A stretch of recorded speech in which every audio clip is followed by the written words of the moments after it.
लक्ष्मण, यद्यपि आज हमने रावण को मारकर घायल कर दिया, फिर भी वहां एक महान विद्वान व राजनीतिज्ञ है।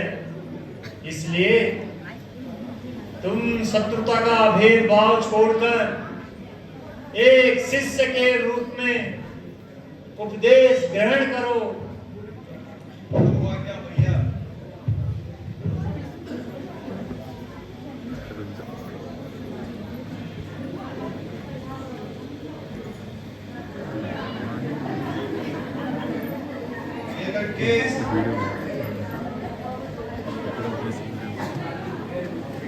पुराने वैर भाव को त्याग कर मुझे अपना शिष्य मानकर मुझे कुछ उपदेश देने की कृपा कीजिए।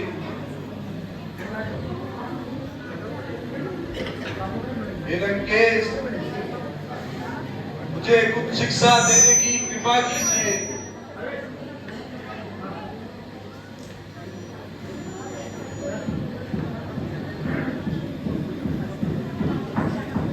दादाजी, वे न तो कुछ बोलते हैं, नहीं आंखें खोलते हैं। लक्ष्मण, तुमने किस ओर खड़े होकर बात की? दादाजी, मैं उनके सर की तरफ खड़ा था।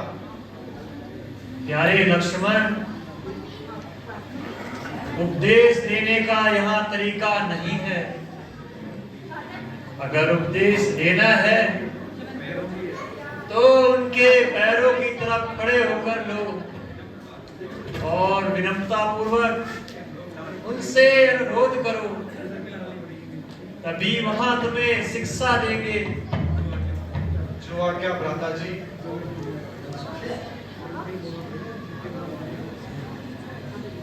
हे महात्मन, मुझे कुछ उपदेश देने की कृपा करें। लक्ष्मण, पहले यह तीर निकाल, बहुत असहन दर्द हो रहा है। दीजिए महात्मन। लक्ष्मण, मैं तुम्हें क्या उपदेश दे सकता हूं,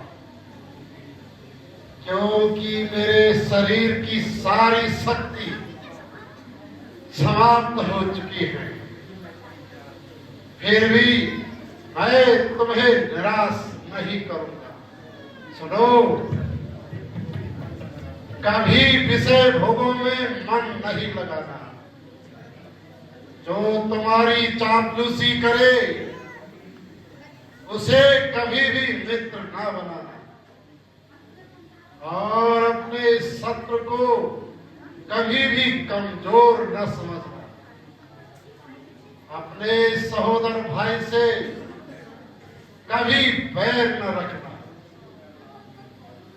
इसी के कारण आज मेरी यह दशा हुई है। लक्ष्मण, यह याद रखना,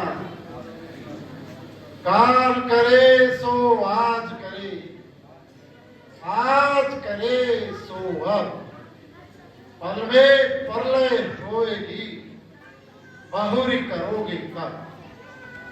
जो कार्य कल करना है उसे आज ही कर देना चाहिए। यदि मैं यह सोचकर कार्य करता तो मेरी यह दशा नहीं होती। और सुनो लक्ष्मण, कभी भी अपनी शक्ति पर घमंड ना करना। इसी घमंड से मनुष्य का सर्वनाश हो जाता है। अगर मैं घमंड न करता तो कभी का स्वर्ग तक सोने की सीढ़ी बना चुका होगा। अच्छा लक्ष्मण, अब मैं और नहीं कह सकता।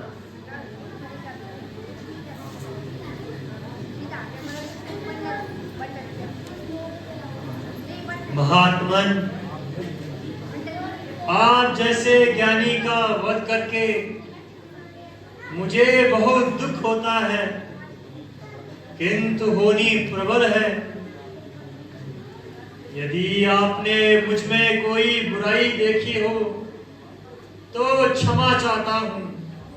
साथ ही यदि प्राणों की इच्छा हो तो प्राण दान भी दे सकता हूं। भगवान, आप तो सब ज्ञाता है। यदि जीवन की इच्छा होती तो मैं कभी भी आपसे पैर न बढ़ाता। मैंने मुक्ति पाने के लिए तो यह सब कुछ किया है। अब आप कृपा करके यह बता दीजिए कि वास्तविक जीत किसकी हुई है? महात्मन, सचमुच वास्तविक जीत तो आपकी ही हुई है। अच्छा भगवान, प्रणाम। तथास्तु।